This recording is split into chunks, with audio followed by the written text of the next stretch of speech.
Oh, bonjour monsieur Art Plastique. Ah, salut Doki. C'est drôlement joli ce que tu fais. J'aimerais bien savoir dessiner comme ça. Oh, tu sais, il n'y a rien de compliqué dans le dessin.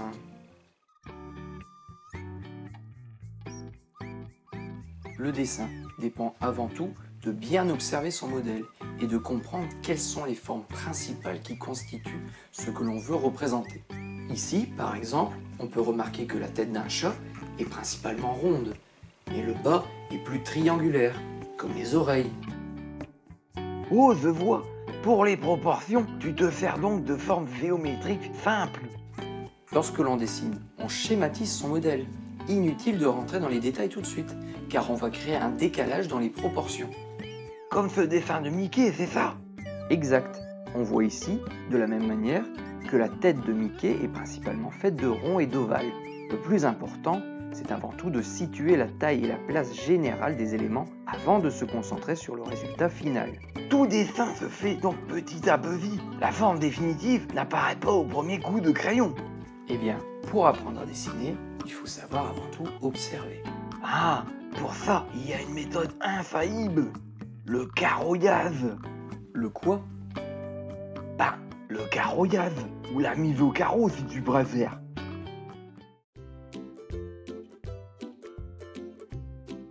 La mise au carreau est une technique de reproduction utilisée depuis des siècles par les grands maîtres et les copistes. Cette technique consiste à poser un quadrillage sur le modèle à reproduire et d'ensuite reporter sur son support, généralement une toile, le dessin visible dans chaque petit carreau. Cette méthode était indispensable pour les peintres devant réaliser de grands tableaux. Ils commençaient généralement par faire un brouillon, puis tracer un quadrillage dessus. Ensuite, ils agrandissaient ce quadrillage sur leur toile et respectaient avec le plus de précision possible leur modèle. Et ça fonctionne vraiment ton truc? Parce que je m'en sors très bien comme ça. Oui, bah en même temps, tu choisis des modèles faciles. Et si tu dessinais ça plutôt? Fastoche, en 10 minutes c'est fait. A few moments later. Ah oui, c'est très ressemblant, en effet. Ouais, bon, ça va. Explique-moi ta méthode. Commence par tracer un quadrillage sur ton modèle. Disons des carreaux de 1 cm sur 1 cm. Ensuite, sur ta feuille, trace le même quadrillage, mais en multipliant par 3. Mais tout dépend des mesures de ta feuille, donc mesure bien avant de tracer. Tu peux multiplier davantage la taille du quadrillage selon la taille de ton support. Une fois que c'est fait, tu vas redessiner ce que tu vois dans chaque petit carré. Contrairement au dessin libre, qui consiste à redessiner une forme entière, ici, on travaille carré par carré. Sers-toi bien des repères de ton carré. Regarde par exemple où démarre et où s'arrête la ligne que tu dois reproduire.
Ok, mon dessin il est mieux proportionné.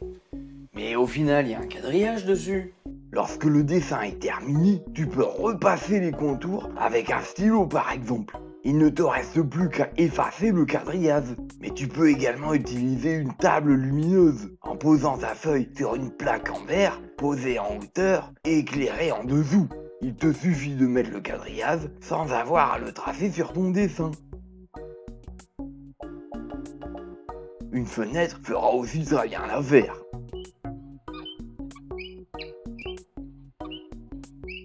Oh, bonjour mon petit, qu'est-ce que tu fais ici? Ah, ce serait plutôt à moi de te demander ça. Ikini? Oh, mais tu fais un joli dessin mon petit. C'est beau. Et qu'est-ce que c'est? Bah, ça se voit non? C'est Deadpool. Une poule? Elle a bien une drôle de tête. Mais non, pas une poule. Deadpool. J'ai rencontré une jolie petite poulette quand j'étais jeune. C'était en 1852. Ou bien était-ce en 1782? À l'époque, je voyageais beaucoup et c'est lors d'un voyage que nous nous sommes rencontrés. Je m'en souviens comme si c'était hier. Et qu'est-ce que je disais, moi? Parlais à qui déjà? Et qu'est-ce que je fais ici?